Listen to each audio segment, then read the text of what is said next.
సంబంధించినటువంటి విషయాలు ఎన్నోసార్లు చెప్పుకుంటాను. ఈరోజు ఎక్కువగా చెప్పుకునేది కాదు, చేసేది అన్నమాట. మౌన కార్యక్రమం, ఆంతర్యాల కార్యక్రమం. ఈ రోజు ఈ ప్రతిసారి కూడా ఈ కార్యక్రమం మొదలుపెట్టినప్పుడు ఏదో ఒక ఉపనిషత్తు నుంచి ఒక మంత్రాన్ని ప్రమాణంగా తీసుకుని కొద్దిగా చెప్పుకుని ఆ మౌనంలోకి వెళ్ళాలి. ఈ రోజు చెప్పేటటువంటి మంత్రం ఉపనిషత్తు పేరు శాండిల్య ఉపనిషత్తు, 31వ మంత్రం.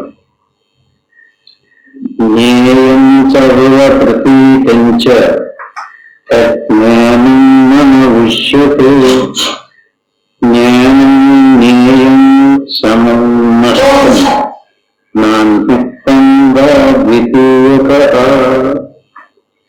అంటే ఏది ఆవుతవ్వాలో, ఏది కోల్పోవాలో, యజ్ఞయాగాదులు సమితులు నెయ్యి ఎలాగైతే ఆహుతి చేస్తున్నాము, ఎలా ఆహుతైపోతున్నాము, ఇక్కడ ఇందులో ఏమి ఆహుతవ్వాలి? జ్ఞేయం చర్వ ప్రతీతించ. జ్ఞేయం అంటే ఏంటండి? తెలియబడే విషయం. జ్ఞేయం అంటే తెలిసింది. మనం ఎక్కడికైనా వెళ్ళామనుకోండి, ఆ వెళ్ళిన దారి గడిపి ఏది ఎలాగుందో, ఆ గుడి ఎలాగుందో, ఆ గోపురం ఎలాగుందో, అక్కడ వ్యక్తులు ఎలా ఉన్నారో, ఆ వాతావరణం ఎలా ఉందో తెలుస్తుంది కదా. ఏదైనా దేశంలో ఉంటే దేశంలో మనుషులు ఎలా ఉన్నారో, ఎలా తింటారో, ఎలా ఉంటారో, ఎలా వేసబాటలు ఎలా ఉంటే తెలుస్తుంది కదా.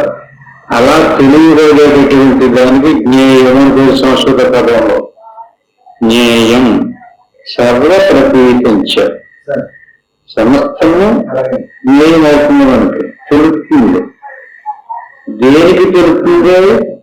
జ్ఞేయం సర్వ ప్రతీతించ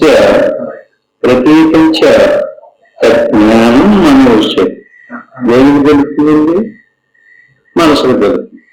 మనసు లేకపోతున్నా మీరు ఏ ఊరు వెళ్ళేదో తెలదు, అక్కడ ఏం చేసేదో తెలదు, ఏం చూసేదో తెలదు. అంటే ఎక్కడికి వెళ్ళి ఏం చేసినా ఏం చూసినా ఏమైపోతుంది? రికార్డ్ అయిపోతుంది. ఈ రికార్డ్ ఏదైతే ఉందో అది దేవుని కలవాలి. అదే విచిత్రంగా చెప్పి చూడండి, ఉపనిషత్తు చెప్తుంది జ్ఞేయం సర్వ ప్రతీతించ. కొన్ని పిల్ల చూసే ఉంటే కనపడుతుంది, కాళ్ళు కడిపేదంటే, విన్నామంటే, మాట్లాడేదంటే మొత్తం జ్ఞేయం అయిపోతుంది. జ్ఞేయం సర్వ ప్రతీతించ. మీకు జ్ఞేయం ఎలాగవుతుంది? జ్ఞేయం అంటే మన భాషలో తెలియటం. ఈ దారం కూడా ఎంత ఎలా ఉంటుందంటే ఏళ్ళు వచ్చినట్టు క్లియర్ గా చెప్తారు కదా మనకు. ఎందుకంటే అక్కడ చెట్లు ఉంటాయో, బొట్లు ఉంటాయో, గుళ్ళు ఉంటాయో, ఒకరో ఉంటాయో, ఏమి తెలియదు. జ్ఞేయం సర్వ ప్రతీతించ జ్ఞానం మన విషయతి. అంటే మనసు ఉండడం వల్ల జ్ఞేయం అవుతుంది అనమాట. జ్ఞానం జ్ఞేయం అంటే ఇప్పుడు మనసుకి మనసు ఉండడం వల్ల జ్ఞానం అయింది కదండి. జ్ఞానం జ్ఞేయం సమం నష్టం. జ్ఞానము జ్ఞేయము ఎంతవరకు ఆహుతి కాలేదో అంతవరకు మీకు ఆత్మసాక్షాత్కారం కలగదంటున్నాడు. మనం రివర్స్ లో ఉన్నాం. వేదం చెప్పినట్టుగా లేవు, మనం శాస్త్ర ప్రమాణంలో లేవు. మనం ఎవరెవరో ఎందుకంటే శాస్త్రం తెలియలేనప్పుడు, ఉదాహరణకు రాజమండ్రి గోదావరి ఉందండి, మనకు షేరుకి నీరు కావాలి. ఆ షేరుకి నీరు పెట్టుకోవడం కోసం డైరెక్ట్ గా గోదావరిలో నుంచి కాయి తీసుకొచ్చేసి మనం చేరుకు పెట్టిస్తాను, అది షేరు పండదు. మరి ఏమవుతుంది?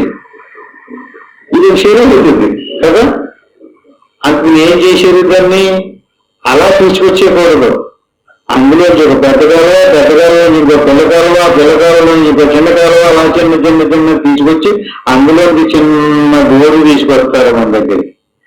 ఆ దానికి ఒక చిన్న కన్నం పెడతారు, చేను తడిసిపోయేదాకా ఉంచి కన్నం మూసిస్తే చేను సరిపడు పట్టేసుకుని. సేమ్ మన శాస్త్రం అంతే. వేదాల్లో డైరెక్ట్ గా చెప్పేశారనుకోండి, మనం గుడ్డులు పట్టుకోదు. ఎక్కడ దానికి ఏం చేయాలి? దాంట్లో కాలువ తోపురు అవ్వాలి. అలా తోపురు వచ్చినటువంటివి పురాణాలు, అంటే వేదాలు, పురాణాలు, ఇతిహాసాలు. ఇంకా కిందకి దింపేశారు, సవకగా కట్టలు కట్టలు కింద చెప్పారు. అంటే జ్ఞానాన్ని నేరుగా చెప్పకుండా వస్తు రూపంలో రూపకల్పన చేసి మన బుద్ధికి పట్టేటట్టుగా మనం గ్రహించగలిగేటట్టుగా మార్చుకుంటూ తీసుకొచ్చాడు. ఆ రకంగా తీసుకొచ్చినప్పుడు అప్పుడు మన బుద్ధికి ఎక్కుతుంది, ఇప్పుడు మనం గ్రహించగలుగుతాం. అంతేగాని నేరు వేదం చెప్పలేదు. అంటే ఇంకా కల్పన చేసి ఇంకా కిందకి వెళ్తే ఇంకా చెప్పి, ఎందుకంటే మనం ఒక మనిషిని అనే భావంలో ఉన్నాం. మన బుద్ధి వృత్తి, మనకు ఉన్నటువంటి జ్ఞానం ఏ భావంలో ఉంది? నేను ఒక మనిషిని, నేను పుట్టాను, నేను మారిపోతున్నాను, రేపో మాకు చనిపోతాను, నాకు భార్య ఉంది, నాకు పిల్లలు ఉన్నారు, లేకపోతే నాకు డబ్బు ఉంది, నాకు డబ్బు లేదు, నాకు ఉద్యోగం ఉంది లేదు, వ్యాపారం ఉంది లేదు, ఈ రకమైన ఉంది లేదు అనేటువంటి సర్వ ప్రతీపించి అనేవి ఉన్నాయి కదా మనకి. ఇవన్నీ ఎలా దొరుకుతున్నాయి? లోపల ఏదో ఉంది మనస్సు. ఆ మనసు ఉండడం వల్ల మనసుకి విషయాలన్నీ దొరుకుతున్నాయి. జ్ఞేయం సర్వ ప్రతీపించ. భార్య ఉంది లేకపోతే లేదు, పిల్లలు ఉన్నారు ఉంది లేదు, డబ్బు ఉంది లేదు, సర్వ ప్రతీపించ. తెలుస్తుందా? ఎందుకు తెలుస్తుంది? జ్ఞానం ఉంది కనుక. జ్ఞానం ఎందులో ఉంది? మీకు మనసులో ఉంది కనుక. ఒక్కసారి మనసును చూడండి, ఏం చేస్తుంది మనసు? తెల్లారిన దగ్గర నుంచి మళ్ళీ నిద్ర మంచంలోకి వెళ్ళేదాక నిరంతరంగా నిద్రలో నీళ్లు ఉన్నట్టుగా విషయాలను తీసుకొచ్చే పెడుతుంది కదా. ఏ ఏ విషయం తీసుకొచ్చి పెడుతుందో ఆ విషయానికి సంబంధించిన జ్ఞానం నీకు అవుతుంది కదా. నా మనసు వేళ ఫలానాగా వచ్చిందండి, వేళ ఫలానాగా వచ్చిందంటే చెప్తాడు కదా, రికార్డ్ అవుతుంది కదా, తెలుస్తుంది కదా. ఎవరికి తెలుస్తుంది? లోపలికి తెలుస్తుంది. ఇదంతా ఎదురుగుండగా ఈ మనసు చేసేటటువంటి ప్రయోగాల వల్ల ఆత్మస్వరూపాన్ని మరుగుపరిచి అనాత్మ సంబంధమైనటువంటి విషయాలకు కట్టెత్తుంది. ఇది జ్ఞేయం సర్వ ప్రతీపించ సజ్ఞానం మన విషయతే. ఈ రకంగా ప్రతి ఒక్క ఆ జ్ఞానమే గొప్పదనుకుంటున్నాడు. ఎంత బాగా ఎక్కువగా మాట్లాడితే అంత తెలివైన అనుకుంటున్నాడు పాపం. ఎంత బాగా ఎక్కువ వేషాలు వేసి డ్యాన్సులు కలిపి అంత గొప్పని ఈడనుకుంటున్నాడు. ఇవన్నీ ఏంటి? ఈ కాదు. ఇవన్నీ ఏమవ్వాలి? జ్ఞానం జ్ఞేయం సమం నష్ట లైవ్ అయిపోవాలి. మీకు లోపల ఉన్నటువంటి గర్భగుడిలో ఉన్న దేవుడు ఎలా కనపడతాడండి? యువతలంతా డ్యాన్స్ కట్టేస్తుంటాను. ఈ ఆకారాలకు ఒక వేషాలు వేసేసి, బొట్లు పెట్టేసి, దండలు వేసేసి, పాటలు పాడేసి, పద్యాలు పాడేస్తుంటే లోపల ఉన్నవాడు ఎలా కనపడుతుంటాడు?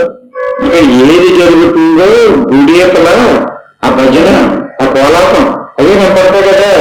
ఏది జ్ఞానం అవుతుంది? ఇక మనసు నిరంతరము ఏదో ఒకటి తలపోతుంది. ఆ తలపోసేదంతా మనకు దొరుకుతుంది. ఎలాంటి తలపోతుంది? నాకు ఏ తలపోటు వచ్చేసిందండి బాబు, ఎంత ఆగుదారని మనం ఆగలేదండి అంటున్నాం కదా. ఎలా దొరుకుతుంది? దానికి సంబంధించిన ఉపాయాన్ని తెలుసుకుని దాన్ని ఆపటానికి ప్రయత్నం చేయటం మానేసి అది ఇంకా వృద్ధి పొందడానికి, దాన్ని ఇంకా బలపరచడానికి చేసే ప్రక్రియలో ఉన్నాం మనం. అంచేత జ్ఞానం జ్ఞేయం సమం, రెండు కూడా సమానంగా జ్ఞానము జ్ఞేయము కూడా నష్టమైపోవాలి. నాణ్య పొందా ద్వితీయకరం అంటే అప్పుడు ఏం మిగులుతుంది? చివరికే ఆత్మ మిగులుతుంది, దేవుడు మిగులుతాడు. ఆ దేవుడికి ఏమీ లేదు. జ్ఞేయవస్తు పరిత్యాగ విలయం యాతి మానసం. చూడండి, జ్ఞేయవస్తు పరిత్యాగ, నువ్వు ఎంతవరకు అసలు దాన్ని త్యాగం చెయ్యాలనేటువంటి బుద్ధి నీకు లేదు. జ్ఞానం త్యాగం చెయ్యాలనేటువంటి బుద్ధి లేకపోతే లోపల ఉన్నటువంటి, అంటే ఏదన్నా ఒక వస్తువుని చెత్త ఆధారం వేసి కట్టెట్టి దాచామనుకోండి, లోపల ఉన్నటువంటి వస్తువు కనిపించాలంటే ఏం చేసేయాలి? పెద్ద నిధి సంపాదించాడు. ఆ నిధిని ఎక్కడో భూమిలో కట్టెట్టాడు, కానీ రాళ్ళు రప్పలేసి దాచాడు. ఆ తీరు మళ్ళీ మనం తీసుకోవాలంటే మనం కనపడాలంటే ఏం తీసేయాలి? కట్టెట్టేసినటువంటి చెత్త జదారం రాళ్ళు రప్పలు కనిపించాలి కదా. జ్ఞేయ వస్తు ప్రవృత్తి కదా. మీకు ఏది జ్ఞేయం అవుతుంది? వస్తువులు. ఏ వస్తువులు? పుట్టిన దాకా నుంచి ఇప్పటిదాకా ఎన్నో రకరకాల వస్తువుల్ని మనం సమకూర్చుకున్నాం, తెలుసుకున్నాం. ఈ జ్ఞేయమైనటువంటి వస్తువుల యొక్క సముదాయాన్ని అంతటినీ కూడా పరిత్యాగ, వదలాలని తెలుసుకో. ధ్యానం అంటే ఏంటండి? సమకూర్చటం కాదు. ఆల్రెడీ ఇప్పుడు దాకా యుగ యుగాల నుంచి జన్మల నుంచి పోగుకుంటున్న రకరకాల సంస్కారాలతో రకరకాల స్వభావాలతో జ్ఞేయవస్తు పరిత్యాగ.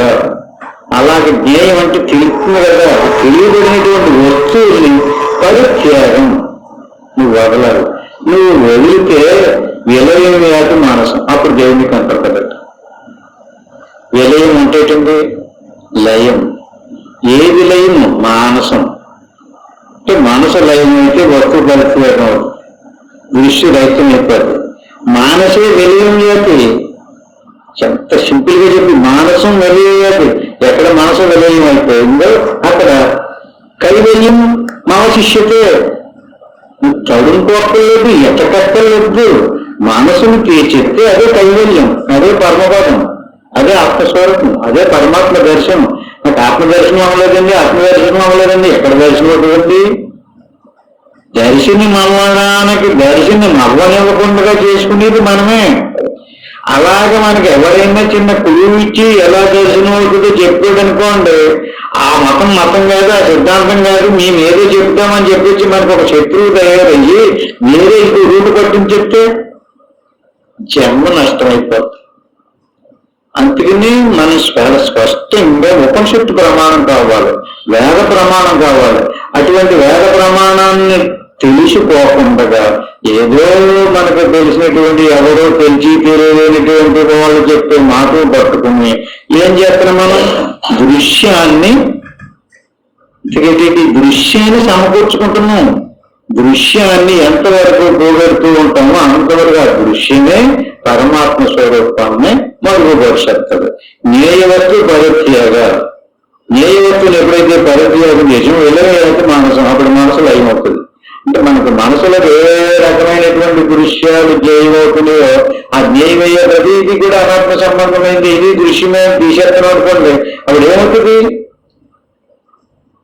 అటు మన ఆనందంగా సంతోషంగా దృశ్యాలు ఎంత పరిగెడుతున్నాం అనుకోండి, మనసు లయం అవ్వదు. అంటే అవన్నీ దృశ్యాలు అది అనాత్మ సంబంధించినటువంటి సముదాయం, అనాత్మ వస్తువులో జ్ఞానం కలిగితే అప్పుడు మనసు లయం అవుతుంది. అలా మనసు వెలిగితే మనసు లయమైంది కదా. కైవల్యం అంటే ఎక్కడి నుంచో రాదండి. పరమపదం అనగానే మనం ఏదో జమ్ముని ప్రయాణం చేసి ఎక్కడికో ఏదో లోకం వెళ్ళిపోవటం అనుకుంటున్నారా? కాదు. ఎక్కడ మనసు సైలెంట్ అయిపోయిందో, ఎక్కడ దృశ్య రహితమైపోయిందో, ఎక్కడ శ్వాస మనసు ఆగిపోయిందో కైవల్యం పరమస్మితే. దాన్నేరా నాయన కైవల్యం అంటారు, బ్రహ్మ పదం అంటారు, వైకుంఠం అంటారు, విష్ణు పదం అంటారు. అంతేగాని అదేదో అంటే అక్కడ ఏం లేదు, దృశ్యం లేదు, మనసే వెలియం లేదు. దో క్రమ చెప్తున్నాశ యోగో జ్ఞానం మునీశ్వర. దీనికి ఈ చిత్తాన్ని నశింపజేసుకోవడానికి, దృశ్యాన్ని రహితం చేసుకోవడానికి, మనసుని ఆపడం కోసం వేదం రెండు సిద్ధాంతాలు ప్రతిపాదించింది. ఏంటంటే ద్రోవు అంటే రెండు మార్గాలు, క్రమవు. ఆ రెండు మార్గాలని క్రమంగా సాధకుడు అభ్యాసం చేయాలి. ఏంటది? యోగ మార్గము, జ్ఞాన మార్గము. అంటే యోగాన్ని జ్ఞానాన్ని మునీశ్వరులు అనుసరించి పరమపదం పొందారు. ఇప్పుడు మన మతం ఎవరి మతం? మన మతం ఆల్రెడీ శాస్త్రం ప్రతిపాదించిన దాన్ని పూర్వపు మునీశ్వరులందరూ ఆచరించి మేము ఇలాగ ఆచరించి పరమపదం పొందాం బాబు, ఇదిగో శాస్త్రం అని చెప్పేసి మనకి శాస్త్రంలో దాచి ఉండిచ్చారు. జగ ద్వౌ క్రమవు చెప్తాను ఆచరించారు. చిత్తం నశించడానికి ఈ రెండే మార్గాలు. యోగ వృత్తి నిరోధి, జ్ఞానం సమ్యక్ గవేక్షణం. ఈ రెండు దానింటే అలా కూడా నాశనం చేసుకోవచ్చు. ఎలాగా? నిద్రపోవచ్చు, ఇప్పుడు ఏ ఆలోచన ఉండదు, ఇదే మందు రైలు పడుకోవచ్చు, ఏ గంజాయో పీల్చి పడుకుంటుంది, అప్పుడు కూడా మనకు ఆలోచిస్తుంది. అదే కాదు కదా. అంటే అదేది అది పక్కదారి పట్టించి సిద్ధాంతాలు. అలాగే కొంతమంది సన్యాసులు ఈ గంజాయి గట్టే గురించి అదేదో యోగ మార్గంలో చెప్తుంటారు. అది కాదు. అంటే అభ్యాసంలో ఎలాగ ఏ అభ్యాసంలో చిత్తాన్ని అరికట్టాలో యోగము, జ్ఞానము పదే పదే చెప్పుకున్నాం. యోగ వృత్తి నిరోధి. వృత్తి నిరోధం అంటే ఏంటండి? అంటే మనసు అలా ఏదో ఒకటి తీసుకొస్తుంది, తీసుకురావడం అనేది దాని వృత్తి, దాని లక్షణం. అంటే మనసు యొక్క లక్షణం ఏంటి? ఒకదాని తర్వాత తీసుకొచ్చి పెడుతుంటారు, ఒకదాని తర్వాత తీసుకొచ్చి పెడతారు. అలా తీసుకొచ్చేటటువంటి దాని వృత్తి నిరోధం అంటేను తీసుకురాకుండా ఆపడానికి మనం ప్రయత్నం చేయాలి. అలా తీసుకురావడానికి ఆపడానికి ప్రయత్నం చేస్తుంటే మనం ఎంత గట్టిగా ప్రయత్నం చేస్తున్నామో మనకంటే అంతకంటే ఎక్కువ గట్టిగా పనిచేస్తుంటది. నువ్వు ఇలాగున్నావా చూడు, నువ్వు ఎక్కడ ఆపుతావో చూస్తానని చెప్పేసి మనకంటే ఎక్కువగా పోటీగా ఇంకొకటి తీసుకొచ్చి పెడతాం. అప్పుడు ఏం చేయాలి? చిత్తవృత్తి నిరోధించడానికి నీ జ్ఞానాన్ని ఉపయోగించి నీ మార్గాన్ని యోగంలోకి తిప్పాలి. యోగ మార్గంలోకి వచ్చి యోగంలో శ్వాసను పట్టుకున్నాం అనుకోండి, అక్కడ నువ్వు చిత్తవృత్తిని అరికట్టడానికి ప్రయత్నం చేయడం లేదు, శ్వాసను చూడడానికి వస్తున్నావు. అంటే ఎప్పుడైతే నీ యోగంలోకి తిప్పావో, యోగంలోకి తిప్పడానికి నీకేం కావాలి? జ్ఞానం కావాలి. జ్ఞానం ద్వారా యోగంలోకి ఎప్పుడైతే తిప్పామో అప్పుడు ఏమైంది? సమ్యక్ గవేక్షణం, రెండు నిలిచినటువంటి స్థితి ఏర్పడుతుంది. అంటే సమ్యక్ దృష్టి జ్ఞానం అంటారు. అంటే శ్వాస మనసు రెండు నిలిచిపోయినటువంటి సమ్యక్ దృష్టి వీక్షణం, అది నువ్వు స్వయంగా చూడగలుగుతావు. అలా కాకుండా నీకు దృఢమైనటువంటి బుద్ధి ఉపశాంతం మనోభవతు, మనశ్యందు ఉపశాంత సంసారం ప్రవలీయతే. ఈ రకంగా ఎవరికి జరగలేదో వాడికి సంసారం విలీనం కాదు. ఇప్పుడు ఒక జన్మ వచ్చింది, ఈ జన్మలో భార్య పిల్లలు సంసారం ఎలాగైతే వచ్చిందో నెక్స్ట్ మళ్ళీ ఇంకో జన్మ వస్తుంది, అక్కడ షేమ్ టు షేమ్. అలాగ వరుస విలీనం కాదు. విలీనం కావాలంటే ఎక్కడ లయం అవ్వాలి? ఇక్కడే లయం అవ్వాలి. సూర్య లోక పరిసంద శాంత వ్యవ వృత్తిరు కదా. అంటే లోకంలో సూర్యుడు అస్తమించినప్పుడు ప్రతి ఒక్కరు కూడా వారి వారి సమస్త పనులు వృత్తులు ఆపు చేసేసి నిద్రపోతారు. సూర్యుడు ఉదయించగానే మళ్ళీ ఎవరి పనులకు వాళ్ళు వెళ్ళిపోతూ ఉంటారు. అట్టి మాదిరిగా నీవు ఈ రకమైనటువంటి జ్ఞానం, ఈ రకమైనటువంటి యోగం సిద్ధించడానికి నీకు కొంత జ్ఞానం కావాలి. ఏంట జ్ఞానం అంటే శాస్త్ర చర్చన సంపర్కం. అంటే ఇలాంటి శాస్త్రాలు చదవాలి. ఆ తర్వాత గురువుని పట్టుకోవాలి. గురువు చెప్పేటటువంటి బోధ నిరంతరము శ్రవణం చెయ్యాలి. శాస్త్ర సజ్జన సంపర్కం వైరాగ్య అభ్యాస యోగత. ఈ రకంగా భౌతిక సంబంధమైనటువంటి వ్యవహారిక సంబంధమైనటువంటి వాటిని మేమందరం అర్థం చూడటానికి నువ్వు కూడా రా అంటే మీ అందరికంటే ముందే నేనే ఉన్నానన్నాడు అనుకోండి, అప్పుడు ఏమవుతుంది? అది ఆగదు, అరికట్టబడదు, లయించబడదు. అంటే మీరు అందరూ వెళ్ళి బాబు నాకు గోపులు లేదని పాలు అవుతున్నాయంటేను ఏం చేయాలి? అలా భౌతిక సంబంధమైనటువంటి వ్యవహారికమైనటువంటి దృశ్య విషయాలను ఒక్కొక్క దాన్ని ఏం చేయాలి? వదిలేసుకోవాలి. వదిలేసుకుని నిరంతరము వైరాగ్యం తెచ్చుకుని జ్ఞాన మార్గంలో అభ్యాసం చేయాలి. అలాగే అభ్యాసం ఎంతవరకు చేయాలి? తమధ్యే పురుషాత్మానం ఆత్మమధ్యేష కంపురు. అంటే మనసు ఉందండి, ఏదో అనుకుంటుంది, ఏదో అనుకుంటే దానికి సంబంధించిన ఆకారం వస్తుంది. ఆ ఆకారం మనకు దొరుకుతుంది. కమ్ అంటే ఆకాశం. కమధ్యే పురుషాత్మానం. ఈ మనసు ఆకాశం ఎలా ఖాళీగా ఏ దృశ్యం లేకుండా ఉందో అలా అయిపోగలదు. చూడడానికి ఏ వస్తువు కనిపించకూడదు, అందులో ఏమైపోవాలి? కమధ్యే. కమ్ అంటే పురు, ఆకాశం వలే అయిపోవాలి. కమధ్యే పురుషాత్మానం. ఆత్మ ఎలాంటిది? ఆకాశంలో దృశ్యం లేదు, అది ఎలాంటిది? నిరాకారం, నిరంజనం, నిర్వికల్పం, శుద్ధం, శాంతం, సచ్చిదానంద స్వరం. అంటున్నాడు కదాలని. ఆత్మ ఎలాంటిదండి? ఆత్మ ఆకాశం వల్ల నిర్వికారమైనటువంటిది, ఎప్పుడూ ఉండేది, ఏ రకమైన మార్పు చెందదు, ఏ పరిణామం చెందినటువంటి అటువంటి అద్భుతమైనటువంటి ఆత్మస్వరూపంగా ఆత్మ మధ్యేశ కంపుడు నీ మనసును మార్చాలి. ఆత్మ ఎలాగుందో నీ మనసును కూడా అలాగే మార్చేయాలి. ఆత్మ ఏ జ్ఞాన స్వరూపంతో ఆత్మస్వరూపంతో చిదానంద స్వరూపంతో ఉందో మన మనసు కూడా సేమ్ టు సేమ్ ఆత్మాకారంగా మార్చేసామనుకోండి, అది మనకి ఏం కలుగుతుంది?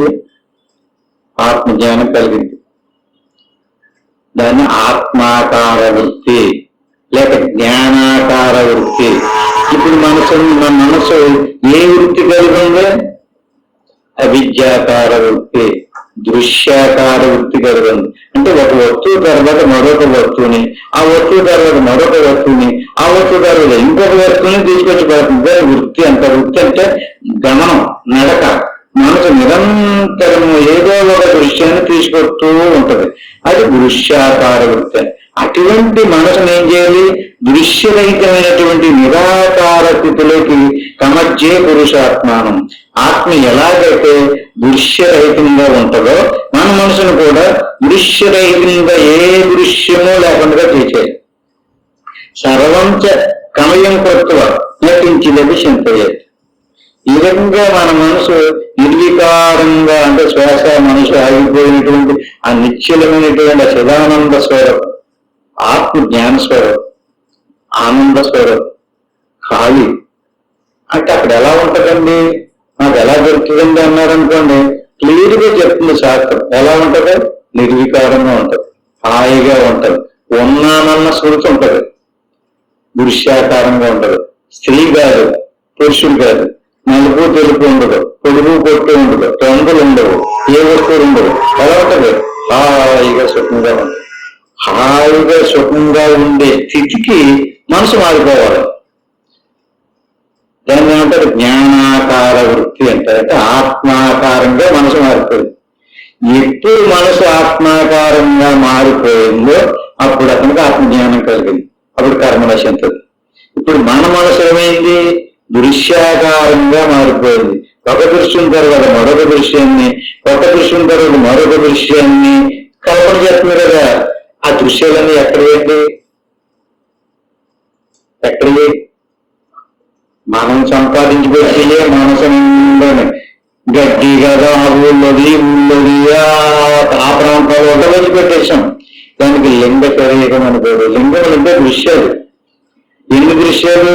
దాని శాస్త్రం ఏం చెప్తుందంటే ఆవాల మూటలాంటిది. దాని నిండా అనేక దృశ్యాలు, ఒకటి కాదు, రెండు కాదు. నిద్రపోయినప్పుడు కలకంటున్నాం, చనిపోయిన తర్వాత ఈ జన్మలో కాబట్టి ఇంకో జన్మలో కడుతున్న స్వర్గం అంటున్నాం, నరకం అంటున్నాం. నరకం ఇలా ఉంటుంది, వర్గం ఇలా ఉంటుంది, అన్ని విని చదువు చేసుకున్నాం కదా. మనసు నిండా ఏమున్నాయి? దృశ్యాలే ఉన్నాయి. ఎంతవరకు దృశ్యాలు ఉంటాయి అంతవరకు సంసారం. పుట్టకం సాగం ఇదిగే సంసారం. మనసులో దృశ్యాలు ఉన్నంత సేపు దుఃఖం ఉంటుంది, బాధ ఉంటుంది, భయం ఉంటుంది, ఎలా జరుగుతుందో ఏమవుతుందో అన్న చింత ఉంటుంది. అన్ని చింతలు పోవాలంటే అందులోకి జ్ఞానస్వరూపమైనటువంటి నిర్వికారమైనటువంటి ఆత్మస్వరూపంలోకి ఈ దృశ్యాన్ని తీసి ప్రవేశపెట్టకూడదు. కమయం ప్రత్వ నటించిదవి చింతయ్యేది. ఎంత చింతాకంత కూడా తీసుకొచ్చి పెట్టకూడదు. అందులో చిన్న దృశ్యాన్ని కూడా తీసుకురాకూడదు. చిన్న దృశ్యమేది పెద్ద శరీరాన్ని తీసుకొచ్చి పెడుతున్నాం. అందులోనే ఆ శరీరానికి 94 శరీరాలు ఉన్నాయి జత. అలా ఒకదాంతో అన్ని పోగొట్టి దాంట్లో ప్రవేశపెడతాం. అంటే మనం పూర్తి విరుద్ధంగా ఉన్నాం. కోరేది మోక్షం కోసం, చేసేది బంధం. మనకి ఇంటికి ఎందుకు బంధంలో పడుతున్నాం? సిద్ధాంతం అలా ఉందంటే నీకు మోక్షం కావాలంటే నటించే విషయం. అందులో ఏ దృశ్యాన్ని పెట్టకు నీ స్వరూపంలో. ఎందులో ప్రవేశపెడతాం? ఈ విషయాలన్నీ కూడా చూసినవన్నీ. హృదయ శుద్ధి గలవాడు దేవుని చూసేదురు. ఎక్కడన్నా చదివారు కదా? బైబిల్లో ఉంది. మనం మొత్తం కాదు. ఏ శుద్ధి ఉండాలి? హృదయ శుద్ధి గలవాడు దేవుని దర్శించాలి, దేవుని చెప్తాడు. హృదయ శుద్ధి అంటే ఏంటి? హృదయం అంటే మనసు అని చెప్తున్నారు. కాకపోతే మన బుద్ధి భ్రష్టు పెట్టింది. మనకే విషయం తెలియదు. అంత గొప్పోళ్ళు అనుకుంటున్నాం. ఎంత పేరు తెచ్చుకుంటే అంత గొప్పోళ్ళు అనుకుంటున్నాం. ఎంచేపట్టగా పేరు రేపు మాకు ఊరిపోద్ది ఈ అస్థి పెంచడం. ఏమైపోయింది పేరు? ఇప్పుడు చాలా మంది పోయిన వాళ్ళు ఉన్నారు, వాళ్ళు గుడి పెట్టుకోవడం, గుడి పెట్టి పూజించుతున్నారు. ఏంటంటే లాభం? ఏకైనా లాభం ఉందా? కొంచెం చనిపోయినాడు గుడి పెట్టి పూజించుతున్నారండి దేవుడి కింద. ఆయనకి ఏమన్నా లాభం ఉందా? అది ఆల్రెడీ ఎక్కడికో స్వర్గమో నరకమో లేదా జన్మకో ఎక్కడికి వెళ్ళిపోతాడు జీవి. ఆయనకి ఏ లాభం లేదు వీళ్ళు చేసింది. కొన్ని వీళ్ళకేమన్నా ఉందా ఈ అచ్చి పంచడానికి గుడి పెట్టి పూజిస్తేనే? ఏం తెలుపులేదు మనకి. మన పరిస్థితి కూడా అంతే. నిన్ను వదిలేసుకున్నావు, నీ స్వరూపాన్ని వదిలేసుకున్నావు. నీ స్వరూపాన్ని వదిలేసి నీ స్వరూపం చుట్టూరు ప్రవేశించినటువంటి అజ్ఞాన కార్యాన్ని నకర్తవ్య తదైవాంతర చింతిక.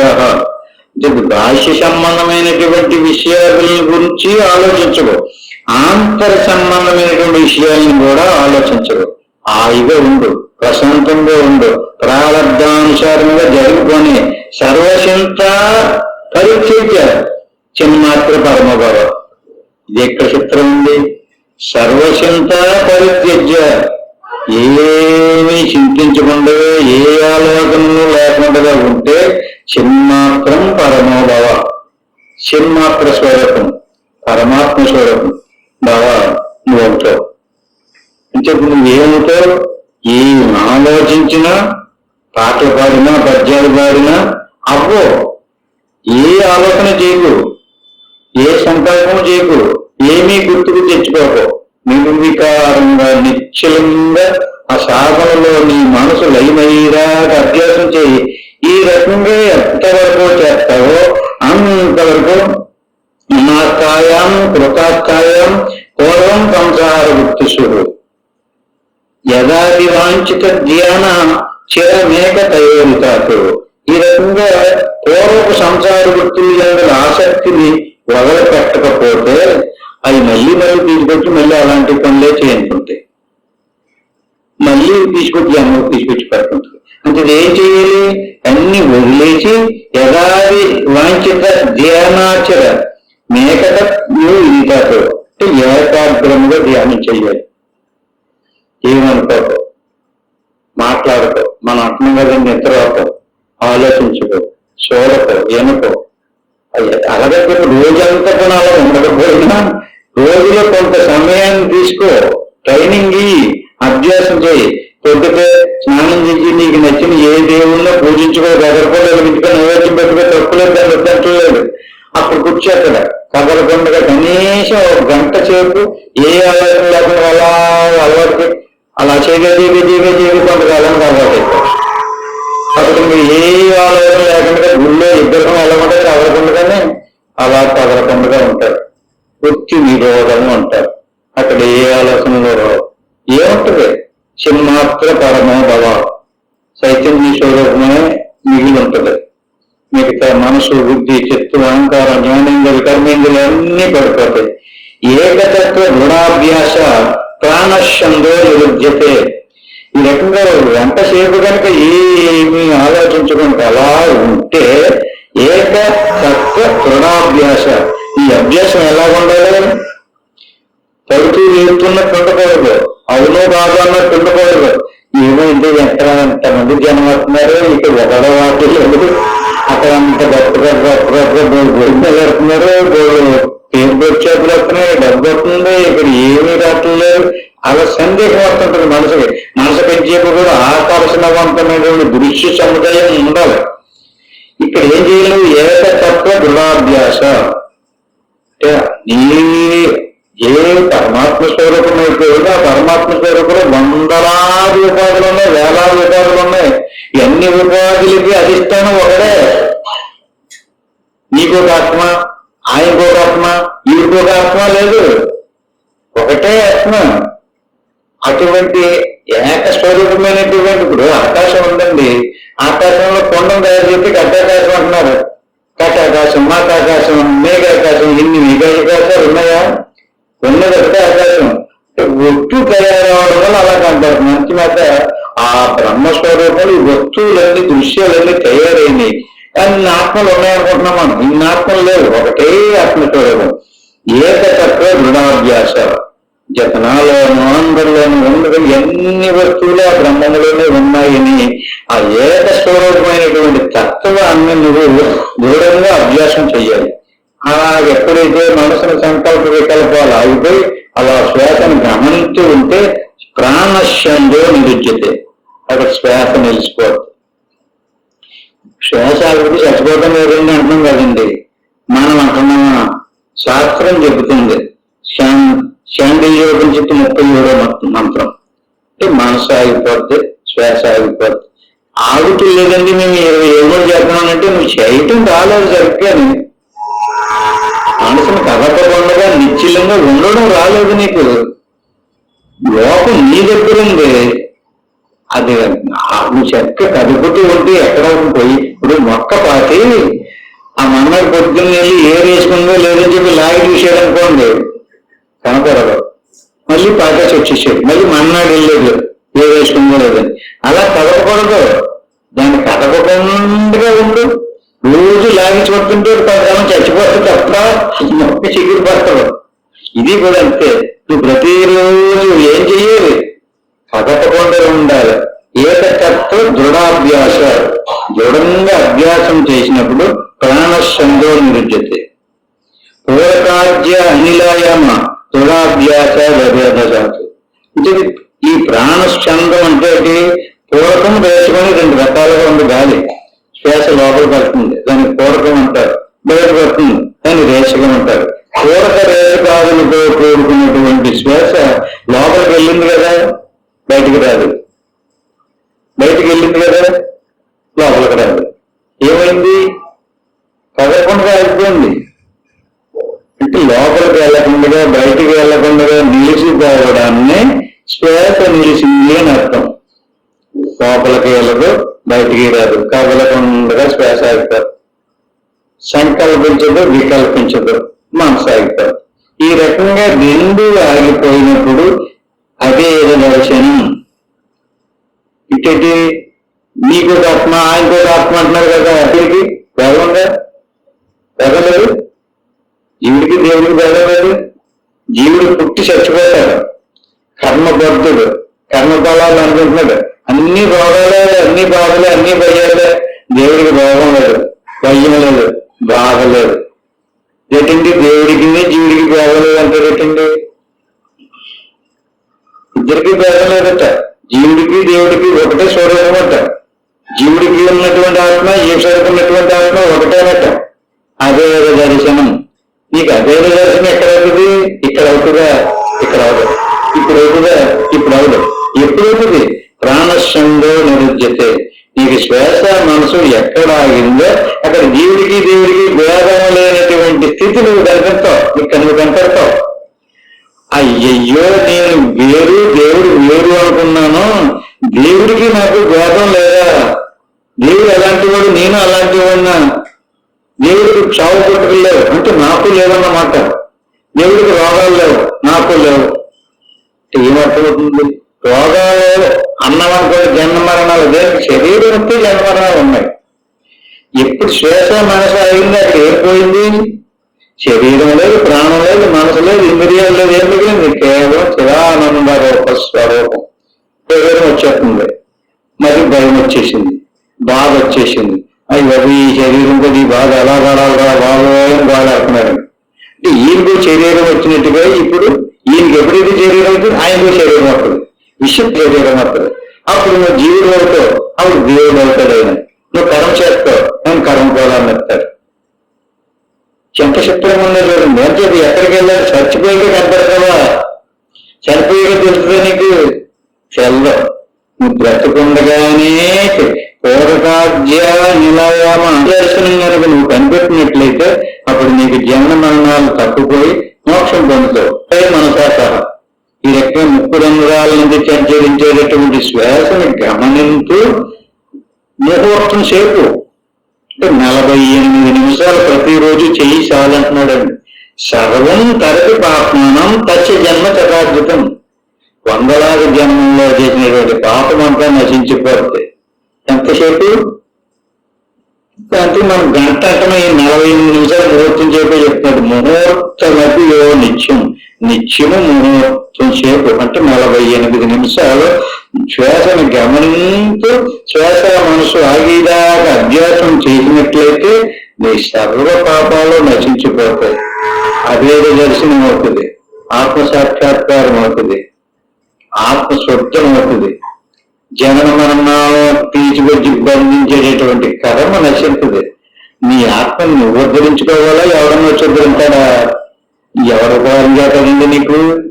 మనమేంటంటే అదేదో నేను చేసుకోలేకపోతున్నాను, దేవుడా నువ్వే నాకు ఏదో చేసిపెట్టా, అదేదో నువ్వే చేసిపెట్టా, నా దేవుడు పెట్టమాడుతున్నామండి. ఇక్కడ ఈ ఉపాధిని పోగొట్టుకుంటే నేను నువ్వు ఒకటేగా బాబు చెప్పేసి ఆయన చెప్తున్నాడు. మనం ఆయన చెప్పే మాట వినం, ఎందుకంటే మనం తెలియని వాళ్ళండి ఆయనకంటేనే. ఆయన వాక్ ఏంటనుకుంటున్నారండి? శాస్త్రమే ఆయన వాక్కు, వేదమే ఆయన వాక్కు. ఆ వేదానికి ఏంటి? ఒక్కసారి అంటుంటారు అశరీరవాణి ఆకాశవాణి అంటుంటారు కదా పురాణాల్లోని. అంటే అర్థం ఏంటండి? ఆకాశం శరీరం లేకుండా వాక్కు ఉందా? ఉంటుందా? మరి వేదం ఏ శరీరం చెప్తుంది? వేద వాక్కు అశరీరవాణి అంటే శరీరం లేని వాక్కు వేదం. వేదం చెప్తుంది. అంటే వేద వాక్యాన్ని మనం ప్రమాణంగా తీసుకుని ఎవరైతే అది సమాధికి జీవాత్మ పరమాత్మ ఐక్యావస్థ త్రిపుటి రహిత పరమానంద స్వరూప శుద్ధ చైతన్యాత్మక భవత, ఈ రకంగా ఎవరైతే నిత్యమో సమాధి అంటే శ్వాస మనసు అయినటువంటి అనాత్మంత రహితమైనటువంటి అవిద్య ఊడిపోయినటువంటి స్థితిలో వెళ్ళారో అది సమాధికి జీవాత్మ పరమాత్మ ఐక్యావస్థ. అంటే ఇద్దరికి భేదం లేదని ఎందుకు తెలుస్తుందంటే రెండు కలిసిపోతున్నాయి అక్కడ. ఎంతసేపు మనం ఇలాగెళ్ళకుండా ఉపాధితో పని చేస్తా ఉంటామో ఎంతకాలానికి యుగాలు గడిచినా జరగదు. రెండు ఒక్కవ్వవు. రెండు ఒక్కవ్వాలంటే ఎందులో మనం నదిలో కర్రేసామనుకోండి ఈ భాగం ఈ భాగం కనపడదు. కరెక్ట్గా చెప్తాను. రెండు ఎదురైంది అట్టి మీదకి రెండు చూపించేది మన మనసు. మన మనసును తీసిస్తే అది ఇది ఏకమైపోతుంది. ఈ రకంగా సమాధికి జీవాత్మ పరమాత్మ ఐక్యావస్థ రెండు ఒకటైపోతాయి. అప్పుడు జీవుడు వేరు ఈశ్వరుడు వేరు అనేటువంటి వాడు ఇద్దరు ఉండరు. అక్కడ ఎలా ఉంటుందండి అని అడుగుతున్నాడు. పరమానంద స్వరూప అక్కడ ఆనందంగా ఉంటుంది. అంటే భౌతిక విషయాల ద్వారా లభించిన ఆనందం లాంటి ఆనందం కాదు ఇది. ఆనందం పరమానందం అంటేనా ఏకమానందం అంటే విషయాల ద్వారా పొందే. పరం అంటే పరమంగా ఆనందం. అది జీవుడు ఈశ్వరుడు కలిసిపోయినందువల్ల కలిగిన ఆనందానికి పరమానందం అని పేరు. పరమానంద స్వరూపం శుద్ధ చైతన్యాత్మిక భవత. రెండు చైతన్యాలు ఒకటైపోతాయి. అంటే ఇప్పుడు కుండలో ఖాళీ ఉందండి, శ్మశానంలోకి తీసుకెళ్లి నీళ్లు పోసి స్టవ్ చుట్టూరు తిప్పారండి. ఎంత తిరిగి చూడకుండా మేము చాలా అయిపోయిన తర్వాత పాడేసి వెళ్ళిపోయింది. ఇప్పుడు అప్పుడు లేదా కుండలో ఉందండి, ఖాళీ ఉంది. ఇంకేమన్నా కుండలో నీరు ఉంది. కన్నాలు పెట్టేసి 3 సార్లు తిప్పారండి. ఏమైంది? కన్నా కుండలో ఉండే లేదు, కాలిపోయింది. ఇప్పుడు ఆ కుండ పాడేసాడు. ఇప్పుడు కుండలో ఉండే ఖాళీ ఏమైంది? శ్మశానంలో రోజు చేస్తున్నారు, ఎందుకు చేస్తున్నారో కదా. కొండలు ఉండే ఖాళీ బయట ఉండే ఖాళీ ఐక్యావస్థ ఏమైంది? 2 ఖాళీలు లేవు, ఒకటే ఖాళీ అయిపోయింది. కుండ ఎంతవరకు గొప్పలు అంతవరకు 2 ఖాళీలు ఉంటాయి. కుండ బద్దలు కట్టడం అనేది ఎప్పుడు జరిగింది? కుండలో నీరు 3 కన్నాలు ఎట్టేసిన తర్వాత 3 కన్నాలు ఏంటండి? 3 కన్నాలంటే ఈ శరీరం కొండలో ఉన్నటువంటి ఈ ఖాళీలో మనం ఏంటో చెప్పిన ఆయుష్ కోసం ఆయుష్, అది బాల్యము యవ్వనము వార్ధక్యము 3 అవస్థల్లో ఆయుష్ తగ్గిపోయింది. ఈ కొండ ఎంత పడుతుంది? ముసలి అయిపోయింది, పళ్ళు ఊరుకొని ఏదంటే నాకు పళ్ళు ఎవరికి తినలేదండి అంటున్నాడు, ఎనబడలేదు అంటున్నాడు, కనపడలేదు అంటున్నాడు. ఆ కొండ ఎందుకని ఇంకా బదులు పెట్టింది. ఎప్పుడు బదులు పెట్టాలండి? కష్టమే బదులు పెట్టమని లేదు. 3 రౌండ్లు తిట్టాకనే ఆయుష్ అయిపోయింది, కాలిపోయింది, 3 అవస్థల్లోనూ తిరిగేసింది. ఇప్పుడు బదులు కొట్టేయాలి. ఎంత చక్కగా బోధించేదండి మనకి. ప్రతి దాని వెనకాల ఏదో మరుగు ఏదో చీకటి. ఇక్కడ ఇంకా ఇందులో ఇంకా చాలా జ్ఞానం ఉంది. నిత్యావస్థ మనకు ఏర్పడాలి అంటే మనసు లయం అవ్వాలి. ఎంతవరకు మనసు పూజ చేశారనుకోండి, నేను ఎన్ని పూజ చేశానని అంటారు, ఐక్యం ఎక్కడ వచ్చిందా కదా అని చెప్పారు. మనసు ఎక్కడ లయించిందో అక్కడ ఆత్మ పరమాత్మ, లోకాకాశానికి మహాకాశానికి ఏకత్వం కలిగినట్లుగా జీవాత్మ పరమాత్మ రెండు ఒకటైపోతాయి. అది మనం దూరంగా అభ్యాసం చేయాలి. దానికి సంబంధించిన శాస్త్రం చదవాలి, దానికి సంబంధించిన ప్రయత్నం చేయాలి. అప్పుడే జరిగి కేవలం వట్టి మాటలతోటి పని జరగదు. మరి ఈ రకంగా చక్కగా మంచి విషయాలు తెలుసుకున్నాం. ఇప్పుడు ఏ విషయాలు అయితే తెలుసుకున్నామో ఆ స్థితిలోకి మనం వెళ్ళడం కోసం ప్రయత్నం చేయాలి. ఏం చేయాలి? ఇప్పుడు దాకా వీడు చెప్పినటువంటి దాన్నే మనం ప్రయత్నం చేద్దాం. ఏం చేయాలి? చక్కగా కూర్చుని గురుడు బ్రహ్మ, గురుడు విష్ణువు, గురుదేవ మహేశ్వర, గురువు సాక్షాత్తు పరబ్రహ్మ, తస్మై శ్రీ గురవే నమః.